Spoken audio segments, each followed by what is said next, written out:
السلام علیکم دوستو، ایک بار جبرائیل علیہ السلام نبی کریم صلی اللہ علیہ وسلم کے پاس آئے تو آپ صلی اللہ علیہ وسلم نے دیکھا کہ جبرائیل علیہ السلام کچھ پریشان ہے۔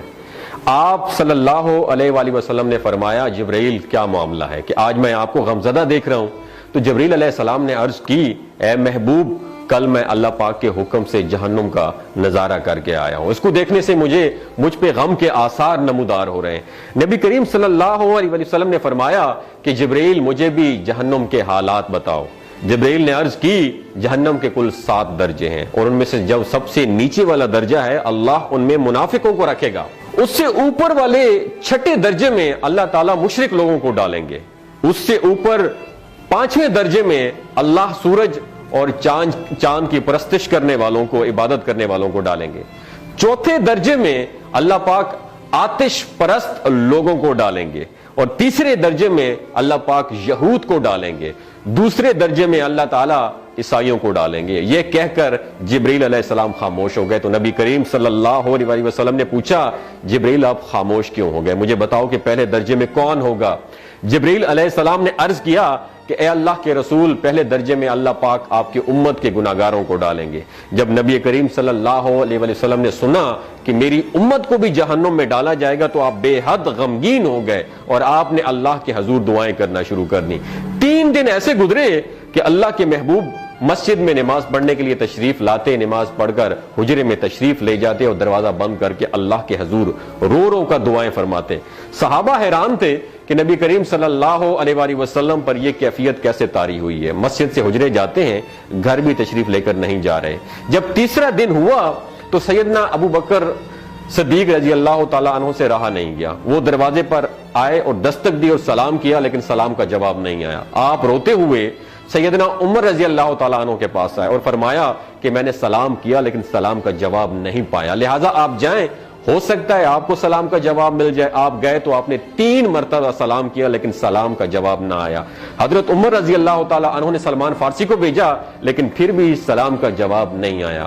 حضرت سلمان فارسی نے واقعے کا تذکرہ حضرت علی رضی اللہ تعالیٰ عنہ سے فرمایا۔ انہوں نے سوچا کہ جب اتنے عظیم شخصیت کو سلام کا جواب نہیں ملا تو مجھے بھی خود نہیں جانا چاہیے، بلکہ مجھے ان کی نور نظر بیٹی حضرت فاطمہ رضی اللہ تعالیٰ عنہا انہیں اندر بھیجنا چاہیے۔ لہٰذا آپ نے حضرت فاطمہ رضی اللہ تعالیٰ عنہا کو سب احوال بتا دیا۔ آپ حجرے کے دروازے پر آئیں، ابا جان السلام علیکم۔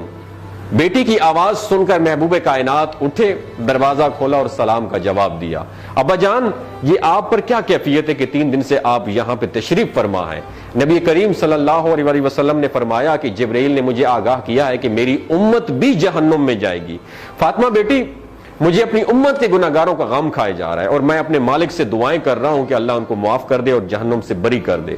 اور یہ کہہ کر پھر آپ سجدے میں چلے گئے، رونا شروع کر دیا، یا اللہ میری امت کے گناہگاروں پر رحم کر، ان کو جہنم سے آزاد کر کے۔ اتنے میں حکم آ گیا، وَلَسَوْفَ يُعْطِيكَ رَبُّكَ فَتَرْضَىٰ، اے میرے محبوب غم نہ کر، میں تم کو اتنا عطا کروں گا کہ آپ راضی ہو جائیں گے۔ آپ خوشی سے کھل اٹھے اور فرمایا کہ لوگوں، اللہ نے مجھ سے وعدہ کر لیا ہے کہ روز قیامت مجھے میری امت کے معاملے میں خوب راضی کرے گا، اور میں اس وقت تک راضی نہیں ہوں گا جب تک میرا آخری امتی بھی جنت میں نہ چلا جائے۔ بولتے ہوئے آنکھوں سے آنسو آنا شروع ہو جاتے ہیں بندے کے، جب بندہ سوچتا ہے کہ ہمارا نبی صلی اللہ علیہ وسلم اتنا شفیق اور غم محسوس کرنے والا ہے اور بدلے میں ہم نے ان کو کیا دیا۔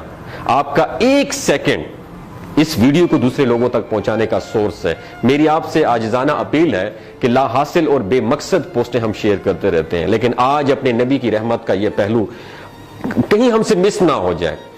ایک شیئر کر کے اپنا حصہ ضرور ڈالیے گا، کیا پتہ کون گناہگار پڑھ کر راہ راست پہ آ جائے اور دوسروں کو تھوڑی سی ہدایت مل جائے۔ کہنے کا مقصد یہ ہے کہ ایک نبی ہمارے لیے اتنا غم خوار ہے اور ہم یہاں بیٹھ کے اس کی امت کے اوپر اتنے مظالم ڈھائے جا رہے ہیں، ہمارے فلسطینی بھائیوں پہ اتنا ظلم کیا جا رہا ہے، لیکن ہم ٹس سے مس نہیں ہو جا رہے۔ آج ہمارے پاس اگر تلواریں ہوتی تو ہم تو بالکل سوچنا ہی ختم کر دیتے، لیکن آج ہمارے پاس میزائل ہیں، آج ہمارے پاس ایٹم بم ہے، لیکن پھر بھی ہم بے حس بنے ہوئے ہیں۔ اللہ تعالیٰ ہمیں ہدایت نصیب فرمائے، اللہ تعالیٰ ہمارے لیے آسانیاں پیدا فرمائے اور اللہ تعالیٰ ہمیں نیک کام کرنے کی توفیق عطا فرمائے۔ اپنا اور اپنے ساتھ جڑے رشتوں کا خیال رکھیے گا۔ اللہ حافظ۔